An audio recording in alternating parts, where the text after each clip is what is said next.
National lawmakers representing Alabama call for a space camp counselor here in Huntsville to resign. Good evening. I'm Rob Sneed. Nikel Williams and Dan Schaefer have the evening off. New at 10 at the U.S. Space and Rocket Center also responding. This after a parent posted that, quote, a man would monitor the girls' dorms. Some say that employee identifies as trans or non-binary.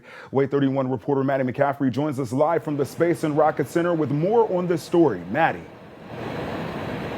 Yeah, hey Rob, tonight the U.S. Space and Rocket Center, they released a statement to Wait 31 and they said in part, quote, that they're aware of the rumors circulating on social media and they want to ensure parents that safety of their space camp students is their number one priority and that any allegations of misconduct are taken seriously and that right now they're looking into this case.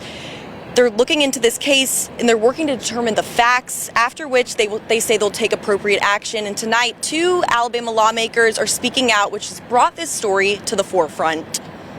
The U.S. Space and Rocket Center in their statement said, quote, that no physical contact between staff and students is allowed beyond a fist bump or high five. Next, they said no staff is allowed to be behind closed doors with a student. And they said no discussion of religion, sexual topics, politics, or controversial opinions is allowed at space camp. Clay Yarborough is the dad whose Facebook post received over 5,000 shares in a couple of days. He says he got a call from a concerned parent after their daughter was uncomfortable at space camp.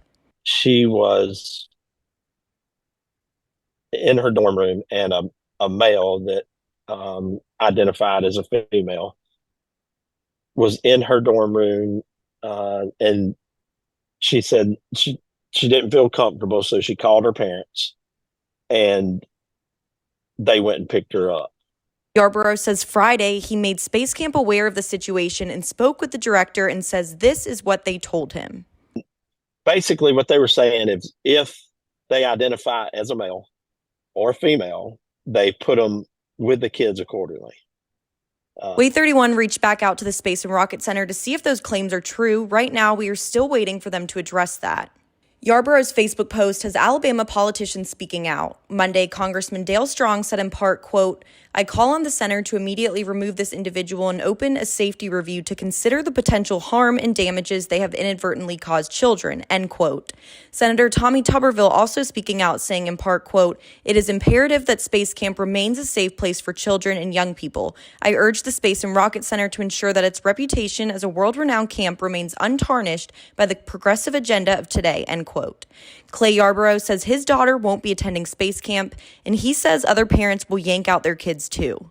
My child would never attend Space Camp without my wife or I there. So. Now, we reached out to the U.S. Space and Rocket Center to see if they'll do an interview with us about this situation and ask them some additional questions, and we're waiting to hear back. As soon as we do, we'll bring it to you on air and online at WadeTV.com. For now, I'm live in Huntsville with coverage you can count on. Maddie McCaffrey, Wade 31 News.